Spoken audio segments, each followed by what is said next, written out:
D'accord pour venir. Peut-être que le quatrième. Le patron n'a pas demandé qu'est-ce que c'était que ses copains, rien. Il a dit il faut qu'il soit costaud. Et puis, il faut savoir que là, il y en a pour 1 mois et demi, mais il faut vraiment y aller. Hein.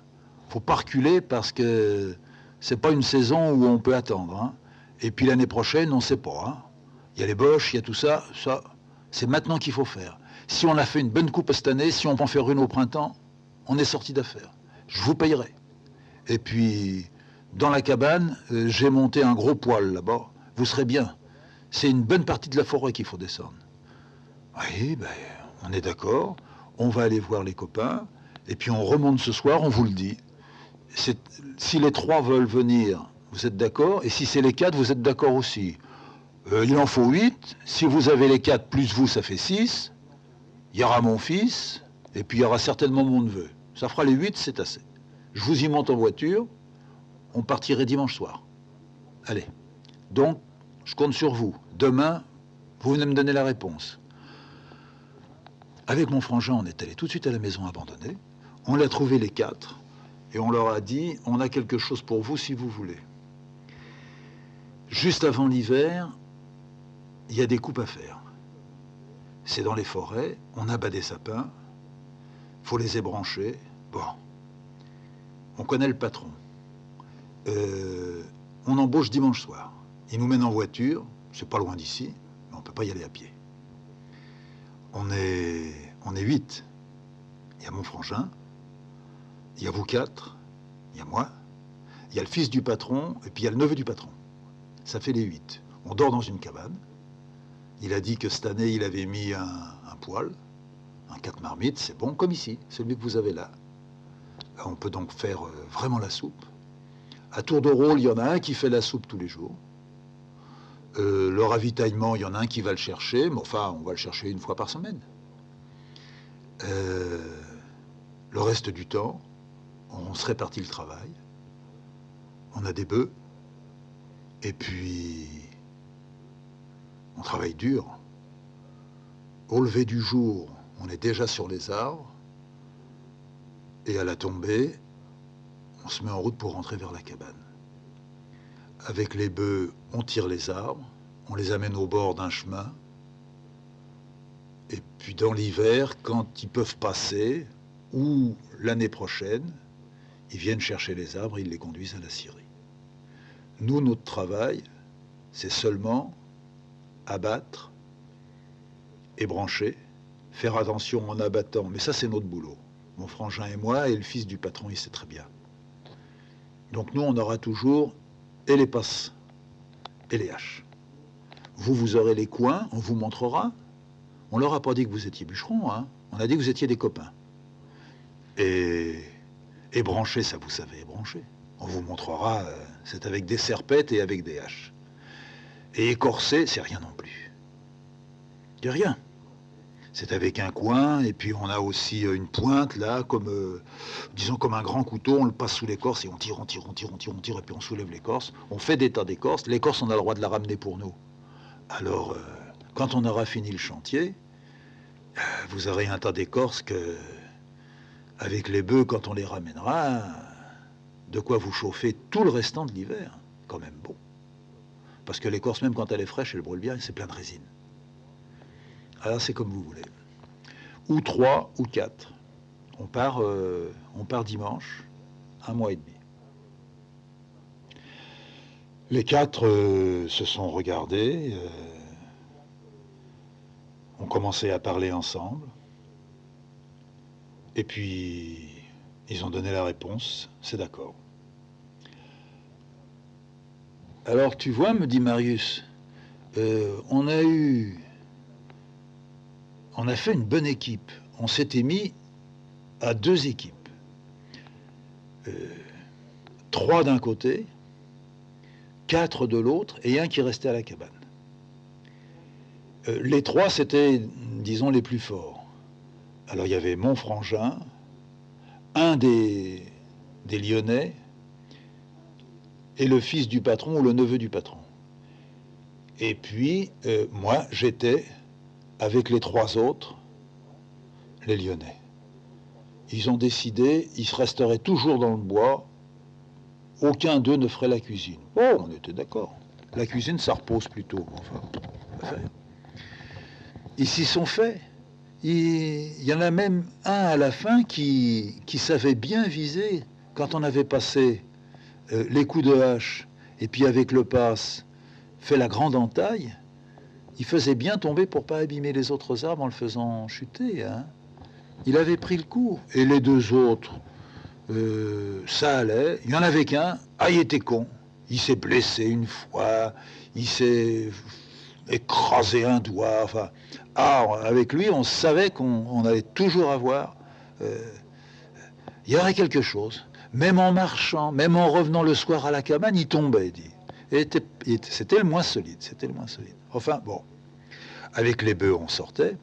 On avait 3 paires de bœufs. Une paire pour chaque équipe, comme on était 2 équipes, ça faisait 2, et une qui se reposait, toujours. Tu sais, ça leur en demande beaucoup, les bœufs. Hein. Tirer des sapins, hein, c'est que ça fait du bois. Hein. Et on était arrivé, ça devait faire dans le mois. Il restait encore une grande semaine pour travailler.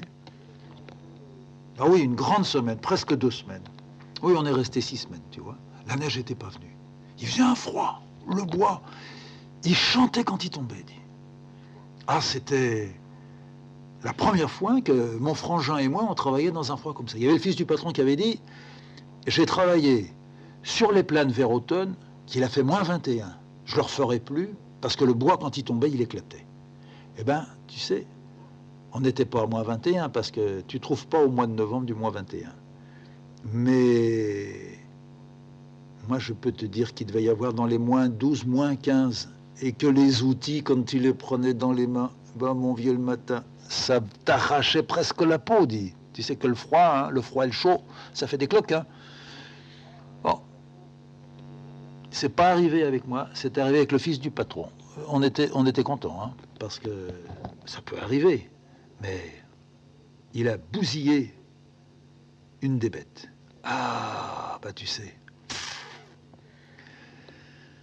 Il les avait bien tenus à l'écart. On était loin, les 2 équipes l'une de l'autre, hein, parce que faut faire. C'est plus qu'attention. Tu sais, faut avoir l'œil à tout. T'as un arbre qui commence à descendre.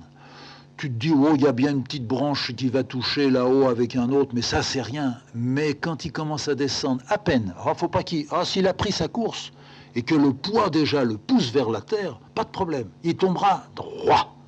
Mais si c'est seulement quand il commence à descendre, t'as pourtant bien visé, mais voilà qu'en haut, il va toucher une des branches d'un autre, qui est droit, qui est encore debout.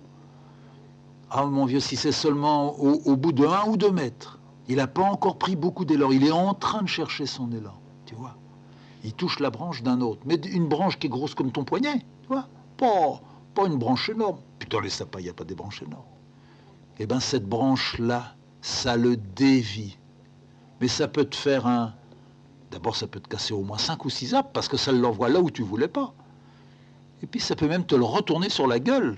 Tu peux pas savoir. Ça, c'est un peu élastique au moment où tu retires le pas et tu donnes les derniers coups de hache pour le pousser. Là, il y a un moment... Mais on le sait tous, tu sais, tous les bûcherons, ça, on le sait, on le ferait presque les yeux fermés. C'est là-haut que ça se passe. Eh ben, le fils, il avait peut-être pas bien regardé. Enfin, en tout cas, il était avec mon frangin. D'un seul coup, le frangin, il a dit « Pépé, pépé !» C'était trop tard. Ça avait touché la branche. L'arbre, il s'est comme dévissé, tu vois. Et puis ces cons-là, ben, les bœufs, ils les avaient pas foutus assez loin. Puis l'arbre, il était grand, puis quand ça doit arriver, ça arrive. Bon, ça n'a pas tué de bonhomme. Ça a tué un bœuf, mais mon vieux, plof, comme ça, une mouche. Ben, tu sais qu'il avait pris une tonne de bois sur la gueule, hein. Puis il était attaché à l'autre, parce qu'ils ont un joug, ils sont liés. L'autre, il gueulait. Nous, on a entendu gueuler. On a bien entendu le bois qui est tombé, mais c'était toute la journée qu'il y avait des sapins qui tombaient. Une équipe comme on était là. Moi, mon équipe, on faisait... Bon, je peux te dire qu'on devait faire dans les 20 sapins par jour. Tu vois? Quand on a commencé, on ne les faisait pas. On devait faire dans les 14, 15. Mais à la fin des chantiers, on arrivait à se faire les 20 sapins. D'abord, tu as un petit peu dégagé, tu comprends, tu as plus de place et tout. Bon, en tout cas, voilà qu'on entend gueuler, mais gueuler. Et puis tout de suite, on a compris qu'il y avait eu quelque chose, parce que ça a gueulé juste après que c'est tombé. Alors, on a tout lâché, on est venu vers le chantier. Oh, mais on les a vus, ils étaient là. Et puis qui tournaient, puis que c'était sur les bœufs. Moi, j'ai dit, mais c'est les deux. Ils ont dit, non, c'en est un. Il a fallu délier l'autre. L'autre, il était complètement écrasé. Il ne pouvait pas se relever. Il avait les deux pattes avant qui étaient pliées, le cul qui était en l'air. Et puis il avait la tête qui était sur le côté. Moi j'ai dit, mais il s'est cassé la tête. Non, non, non, non, non, dis pas de conneries. Il faut les délier, mais il faut les délier doucement, doucement. Celui qui est par terre, il est foutu. Faut pas s'en occuper. Il faut délier celui-là. Ah, il y a toujours Pilon et Chalet. Celui-là, c'était le Chalet, celui qui était à droite. Alors il a fallu le délier, puis c'était avec des courroies, puis les courroies, ça durcit. Il y avait le froid, il n'avait pas une bonne pose. Il y a quand même des grandes cordes, c'est des Auvergnats, hein. Tu sais que ça a des cordes, mon vieux, c'est comme tes bras ouverts. Ça te fait 1 mètre 50, hein. Il fallait faire attention. Puis la bête, elle gueulait. Puis on voyait bien que dans les yeux, c'est pas méchant, mais elle avait quand même quelque chose. Et puis derrière, elle grattait, puis elle s'était fait mal. Puis elle sentait que l'autre, il était mort. Puis ça n'aime pas quand il y en a un qui est mort. Ça n'aime pas. Moi, j'ai vu, chez nous, quand j'étais gamin aussi, hein, il y avait une bête qui était morte dans la nuit. Ouais.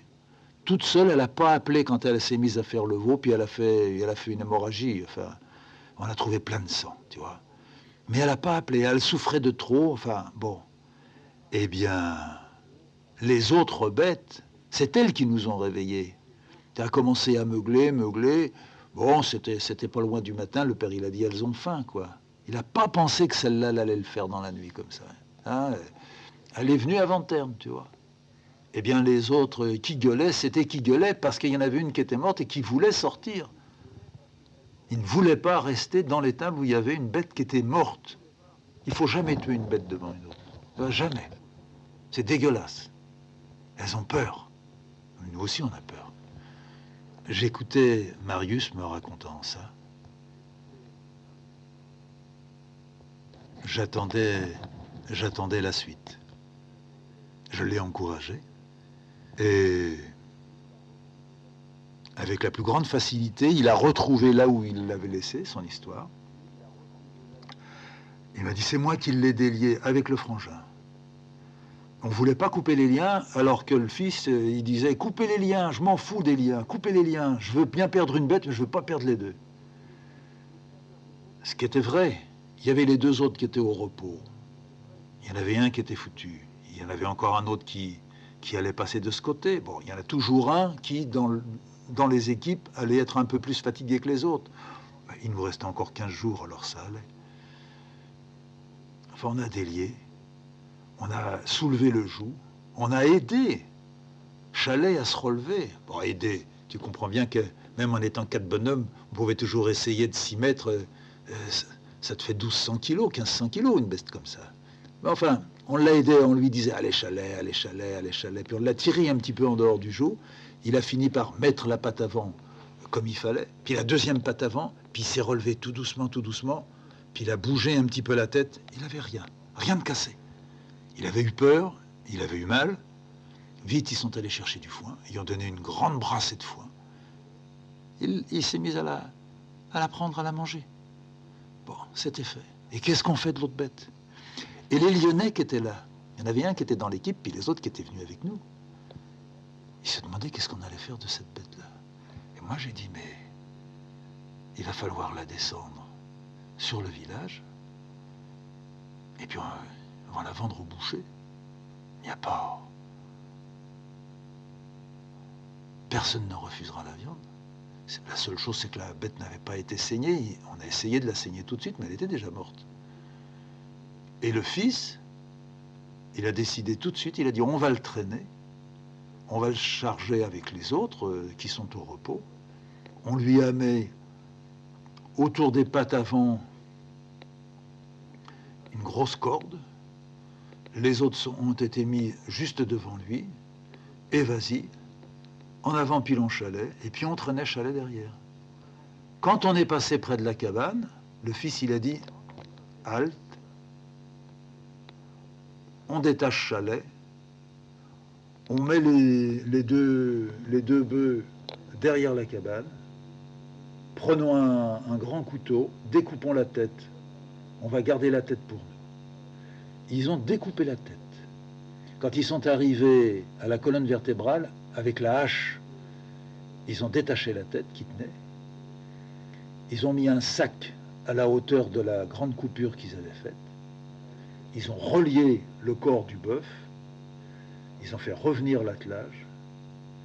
Et il est allé, lui, le fils, tout seul, au village, en traînant la bête. Il l'abîmait un petit peu à l'arrière, sur la cuisse, mais perdu pour perdu. Il pouvait bien en perdre encore un petit morceau. On a continué à travailler. Le soir, on a discuté sur l'accident et sur la bête. Et celui qui s'est chargé de la faire cuire la bête, il nous a fait 3 jours après. Quand on est rentré, on partait le matin, on mangeait sur place et on revenait en fin d'après-midi. Et c'était le soir qu'on faisait un gros repas chaud. Quand on est rentré le soir, ça sentait le pot-au-feu dans la cabane. Il y avait sur la table la tête du bœuf qui était là, posée, comme les têtes, tu sais, qu'on met devant les boucheries. Les cornes avaient été sciées, mais il était là, les yeux avaient crevé en cuisant. Les oreilles pendaient un peu, il ne l'avait pas rasé, il n'avait pas retiré le cuir, il avait tout fait cuire comme ça. Il n'a pas vidé la tête, il n'y a pas besoin de la vider.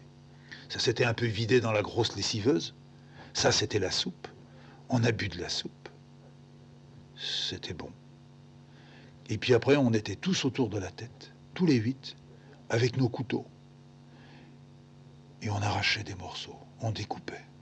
Et moi j'avais la tête qui était juste tournée devant moi, puis devant un Lyonnais, tu vois. Et ce gars-là, il n'osait pas. Et je lui ai dit, le meilleur, et c'est vrai, je t'assure Fred, le meilleur, c'est dans les joues.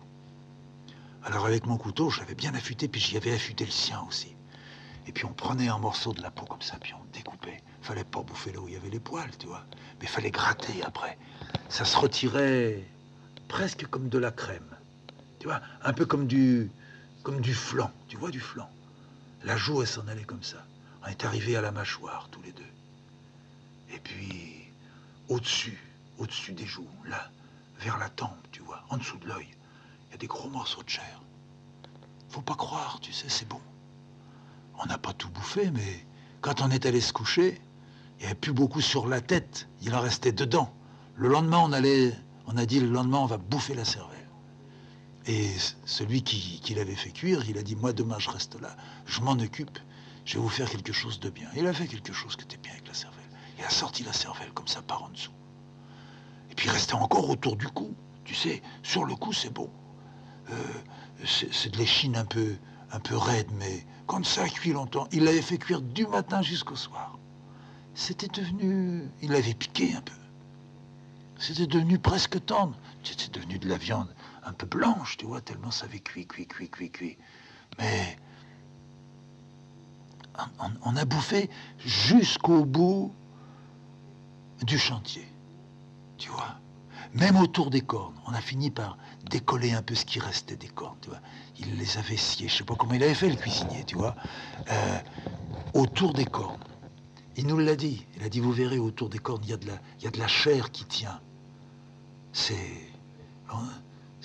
Ça sent un peu comme la moelle, tu vois. C'était bon. Ça te dégoûte que je t'ai dit ça? Non, je t'assure. On n'était pas des sauvages, hein. Faut pas croire. Mais bah, aujourd'hui, je le referais. Si on avait faim, on le ferait. Mais même si on n'a pas faim, nous, on n'était pas irréguliers comme les Lyonnais étaient irréguliers, tu vois. Eux, c'était normal, ils étaient prêts à bouffer n'importe quoi. Mais comme ils étaient Lyonnais, ils n'avaient pas l'habitude de manger des morceaux de bidoche comme ça, tu comprends. Quand on est rentré, je te l'ai dit, mais ça, je ne l'ai jamais oublié. Je l'avais raconté à Janine, tu sais. Ouais. Elle riait. Quand on est rentré, qu'on a poussé la porte, qu'on a senti l'odeur, même dehors ça se sentait. On disait on va bien bouffer ce soir, on va bien bouffer les gars. Il y avait les bœufs qui nous suivaient, on les a accrochés, on les a pansés, on continuait à sentir le pot-au-feu. On rentrait à la maison vraiment quand tout était prêt. On fermait la cabane où il y avait les bœufs dedans, on les chargeait avec le foin, on leur foutait une couverture sur le dos. Toujours une grande couverture. C'était comme des gros sacs, des couvertures de l'armée. Je ne sais pas d'où ça sortait. Très, très, très épais, tu vois. Parce que ça sue, hein, ça sue. On réaccrochait toutes les chaînes dont on se servait, tu vois, pour sortir les arbres. On remettait tous nos outils bien en place. On regardait s'il n'y avait pas un manche qui était un petit peu comme ça, tu vois, douteux. Sinon, on le changeait tout de suite. Le cuisinier, il avait la charge aussi dans la journée, quand il avait préparé sa cuisine, quand tout était fait, il repréparait des manches en râpe comme ça, tu vois. Les chaînes, il regardait s'il n'y en avait pas une qui était en train de s'ouvrir un peu à un endroit, tu vois, un maillon et tout ça. Parce que c'était forgé, mais des fois ça cédait. Alors il fallait qu'il fasse quelque chose, tu vois. Et puis alors à la fin, on a dit, bon, ça y est, nous on est prêts, nous aussi, allez, on rentre, on va bouffer, on va bouffer. On est rentré là-dedans quand on a poussé la porte, qu'on a été reçu par cette tête. Bon, ça nous a pas fait peur. Les Lyonnais, je sais pas. Ça nous a pas fait peur, mais ça nous a quand même fait un coup. Bah, on s'y était un petit peu fait, et puis c'était une bête, quoi. C'était une bête qui était là, toute droite. Puis surtout qu'elle avait plus les yeux, tu sais. Les yeux, ça fond, ça éclate dans l'eau bouillie, tu vois. Alors, il y avait les poils, mais c'était plus les poils, ça se reconnaissait plus. C'est marron foncé, l'Auvergnat. Tu vois, tu vois bien, moi j'en ai des Auvergnats. C'est marron foncé. C'était devenu... puis ça collait. On aurait plutôt dit que c'était comme du cuir, tu vois. Et puis il y avait le naseau. Le naseau, il est rose, hein, chez le bœuf. Alors, ça avait fait une surprise, quoi, tu vois. Alors, il n'aurait pas fallu, tu vois, amener un gamin puis lui montrer ça, hein.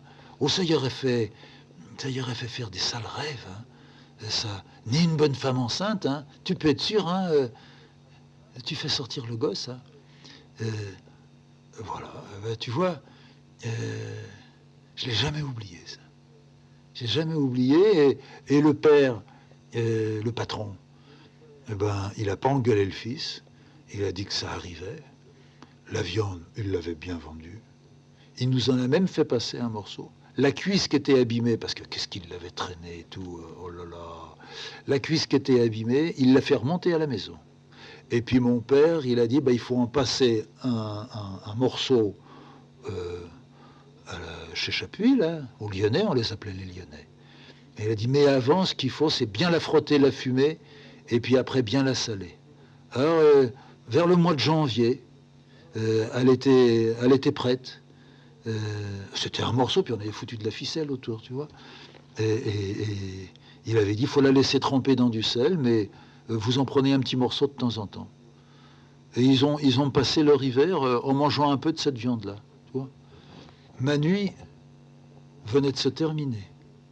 J'avais vu et revu Griot, son frangin, les équipes, les bœufs, la tête. Plusieurs fois, je l'avais fait revenir. Je me promettais, d'une part, de ne pas l'oublier, et surtout d'essayer de l'écrire. J'allais par la suite tenter au moins 8 fois de l'écrire. Je n'ai jamais été satisfait. Il manquait ce que Griot m'avait fait sentir, l'odeur quand ils étaient venus. Quand il préparait les bêtes à la nuit et quand il disait « ça sent bon le pot-au-feu ». Il m'avait fait sentir le pot-au-feu, je ne trouvais pas les mots qui feraient sentir l'odeur de ce pot-au-feu si particulier. Car il était évident pour moi que cette odeur de pot-au-feu, c'était une odeur générale, connue au pot-au-feu. Elle ne que pouvait être particulière et non plus générale. Il y avait eu ce que jamais mangeant du pot-au-feu, nous n'aurions eu à traverser. Il y avait les Lyonnais, il y avait cette vraie loyauté entre eux. J'avais su que par la suite, les Lyonnais, qui n'ont jamais été ni embêtés ni trahis, étaient, à la suite de contacts qu'ils avaient, s'étaient trouvés à recevoir des armes, que d'autres étaient venus les rejoindre, que Marius et son frangin étaient allés les rejoindre, et qu'ils avaient terminé une bonne partie du printemps et la presque totalité de l'été, ensemble, dans un grand groupe, à travailler à ce qu'ils avaient décidé de faire. Cécile s'est éveillée. Le jour n'était pas encore là. Stéphane dormait avec nous dans la chambre, Scotty aussi. Nous étions donc le samedi. Il restait demain. J'avais décidé que dans la journée, je saluerais Jean-Marie, je saluerais Émile Vucher, et j'irais faire un tour vers le cimetière. Et au fur et à mesure que la journée avançait, je ne me décidais pas, tout en ayant prévenu Cécile, lui ayant dit j'irai là, là et là. Et dans le milieu de l'après-midi, c'est Jean-Pierre qui y est arrivé avec les carnets. Il avait trouvé 2 carnets, petites choses sur lesquelles j'avais griffonné. Ça ne portait absolument pas, pour moi, aucun intérêt, et ça aurait pu rester là-haut. Je remerciais Jean-Pierre. Il me dit que si je le voulais, il pouvait retourner encore toutes les ordures, mais qu'il avait entendu Billon dire qu'il allait monter au dépotoir, jeter du foin et brûler du foin qui avait été mouillé dans l'été. Et Jean-Pierre m'a dit, s'il brûle, tout ce qui a été jeté hier avec la benne brûlera, alors vous n'avez plus de mauvaises idées à avoir, personne ne trouvera ce qui a été jeté. Je lui ai dit que c'était effectivement une très bonne nouvelle et que je le remerciais. Peu après, il devait être 4h30, 5h, la nuit était là, je mettais ma veste et je sortais. Je faisais ce chemin en direction de l'église, je dépassais la maison de Jean-Marie, celle de Paul Billon, celle de Vucher, le menuisier. J'allais jusqu'à l'église, je rentrais dans le cimetière, je faisais un tour dans le cimetière. Je pouvais encore voir les tombes. J'allais sur celle de Janine, sur celle de Jean Maclay, ce n'était pas la même. Maclay avait été enterré dans le caveau des libres penseurs. Janine, les femmes n'avaient pas leur place là, était juste à côté. J'ai tourné en suivant le mur. Je suis passé devant la tombe de Georges Vucher, le bistrot, devant celle d'Angèle. Bientôt, il y aurait celle du mutilé, Jean-Pierre Billon. Plus loin, il y avait celle de Paul Billon. Il y avait celle du bureau de tabac aussi, un Dupont. L'autre, la nouvelle, celle dite du garde, encore un Dupont. Une autre, très fraîche. Dans la semaine, il y avait eu un enterrement. La mère et la fille, pas mortes au village. Mais je me mis à faire le décompte. J'arrivais, en ne comptant pas la Bertinière, en ne comptant que le village de la Cour, sans compter Cécile et sans me compter, à 38.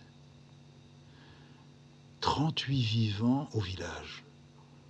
Avec ceux de la Bertinière, une dizaine, 48. Quand nous sommes arrivés, en 1958, il devait y avoir 83 personnes, la Bertinière comprise. Donc dans le village de la Cour, 75. 75 à 38. Tout est là autour de moi. le village ne contiendra pas... Si, s'il y a 2 ou 3 caveaux. Mais il n'y a pas plus de caveaux. Le village ne peut pas espérer être enterré entièrement dans le cimetière. Je marchais, je repassais devant la tombe de Maclay. En tant que libre penseur, les libres penseurs avaient fait une pierre et une colonne, et en haut la colonne était voilée. Je suis sorti du cimetière, j'ai tiré la grille derrière moi. Arrivé à l'église, j'ai pris le bouton de la porte. Je l'ai tourné, je suis entré, j'ai refermé la porte. J'avais avec moi ma lampe électrique, mes cigarettes, mon briquet. Depuis belle lurette, il n'y avait plus de curé au village. Pour les enterrements, le curé venait de Langeconte, je crois, ou de Courmaranche. Et comme il y avait un enterrement tous les 3-4 mois quelquefois, là, ça s'était un peu précipité. Le curé ne venait pas donner de messe.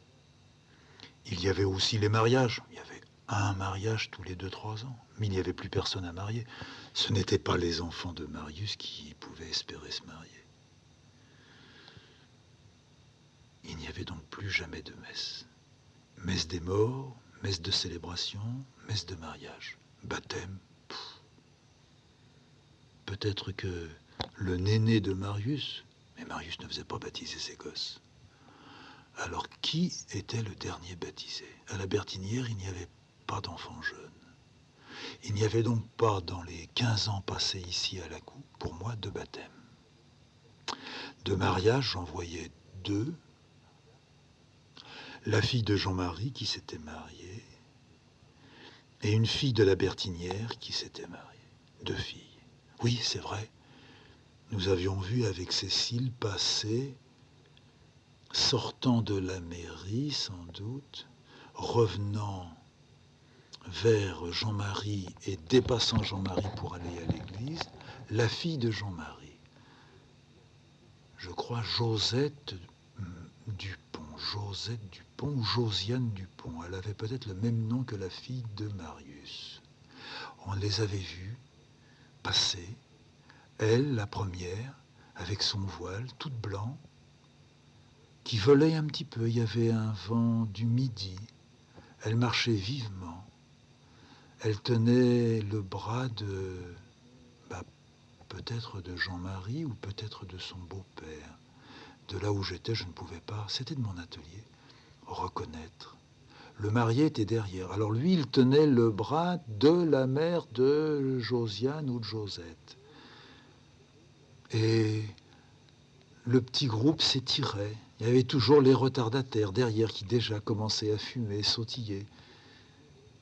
C'était le seul mariage que j'avais vu. Avec Cécile, on avait été longtemps à attendre la sortie de l'église parce qu'on les avait vus prendre dans cette direction. Et puis, au moins 3/4 d'heure après, le curé était resté très longtemps avec eux. On les avait vus revenir. Alors là, elle et son mari se donnaient le bras et se dirigeaient vers la maison de Jean-Marie. Et à côté d'elle, sa mère. De l'autre côté, la belle-mère. Derrière, les 2 pères. Et puis ensuite, tout le monde. Tout le monde qui avait l'air heureux. Cécile m'avait dit, c'est un mariage comme en Lituanie. Si ça avait été à Kibarty, il ne serait pas passé à la mairie. Il serait dans la cour de la mère, de la fille donc. Ils auraient tendu un dais. La fille se serait mise dessous. On aurait chanté autour d'elle. Son fiancé l'aurait rejoint. Le rabbin aurait dit les paroles. Le père de lui, le père de elle se seraient parlé. Ils auraient parlé en hébreu. Il y aurait eu quelqu'un pour jouer, peut-être un peu avec un violon. On aurait commencé à danser un petit peu autour d'eux, mais ce n'était pas tout de suite la joie. Et puis on leur aurait donné quelque chose à manger, puis ensuite quelque chose à toucher. Ils se seraient regardés. Je suis sûr qu'on s'embrassait. Nous, les enfants, on aimait bien voir les mariés s'embrasser. Ils auraient quitté le dais, on leur aurait donné peut-être une branche verte, une branche avec des feuilles encore, quelle que soit la saison. Et puis ils seraient venus vers la maison de la fille, là où peut-être ils allaient vivre, ou là où allait se passer la noce. Tout le monde serait rentré, puis on aurait entendu de la musique. Et puis on aurait entendu chanter. Et puis le rabbin serait rentré, sorti de temps en temps. Et puis nous, je me rappelle, m'a dit Cécile, nous nous mettions à plusieurs petites filles sous le dais. On jouait à On se marie.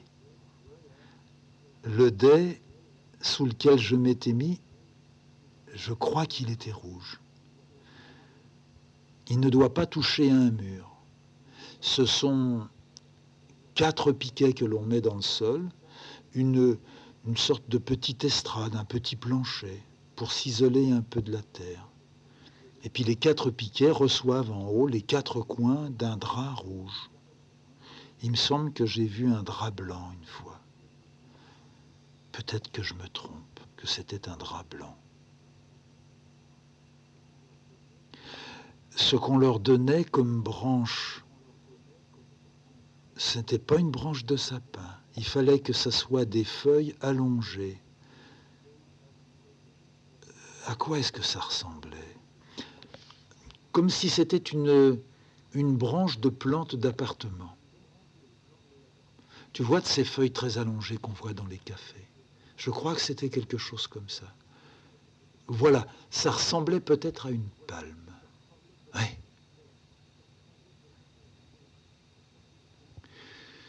Dans l'église, avec ma lampe électrique, aucun cierge ne brûlant, j'ai fait le tour.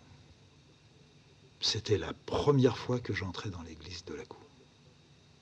Un froid glacial n'est pas suffisant. J'étais sûr que si je restais trop longtemps, je ne pourrais plus ressortir.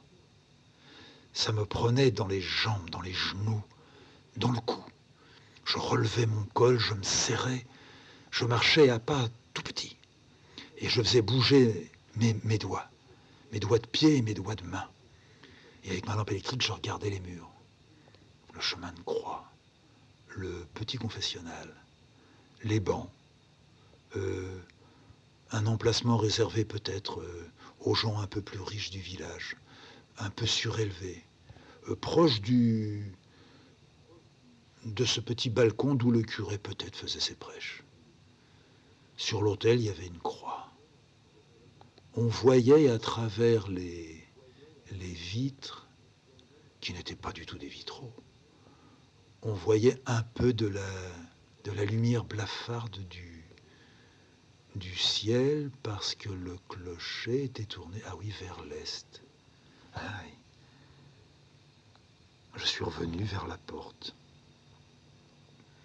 J'ai regardé une dernière fois en envoyant un faisceau de ma lampe dans la direction de l'autel, en haut vers la voûte. J'ai vu la corde sur laquelle les enfants tiraient pour faire activer les cloches. Je suis revenu encore vers le confessionnal. J'ai tiré, il y avait un petit rideau. S'agenouiller là, dire j'ai. Il y avait 40 ans que je ne me suis pas confessé. J'ai pas du tout envie de me confesser. J'aurais tellement à dire. On n'aurait tellement rien à redire. On serait à la fois effrayé par ce que j'apprendrais à celui qui m'écouterait, convaincu de ma maladie. Si j'avais dit à un curé, mon père, j'étais à ma table en train de travailler, j'ai senti que je ne pouvais plus continuer, j'ai relevé la tête. Devant moi, il y a toujours un fauteuil dans lequel ma femme vient quelquefois s'asseoir, tricoter, boire du thé. Dans ce fauteuil-là, il n'y avait pas ma femme, il y avait quelqu'un que je n'avais pas fait rentrer, que je n'avais pas entendu s'approcher, que je connaissais, qui était venu en ayant traversé les murs, ou en ayant traversé mon corps. Et ce quelqu'un-là, mon père, c'était moi. Le curé. Qu'est-ce que vous dites, curé? Le curé m'aurait dit quoi? Il m'aurait dit, il faut dire des paternosters, il faut demander pardon. Ou il m'aurait dit, il faut voir un médecin. Ou il aurait dit aux autres, il ne faut plus parler à deux. Ou il n'aurait rien dit et il aurait eu peur. Je suis sorti du confessionnal, je suis passé près d'un petit meuble où se trouvaient rangées des images peut-être, les cierges à une époque. Il y avait là quelques livres. J'en ai pris un que j'ai glissé dans ma poche. Ça doit être un missel. Je me suis retourné.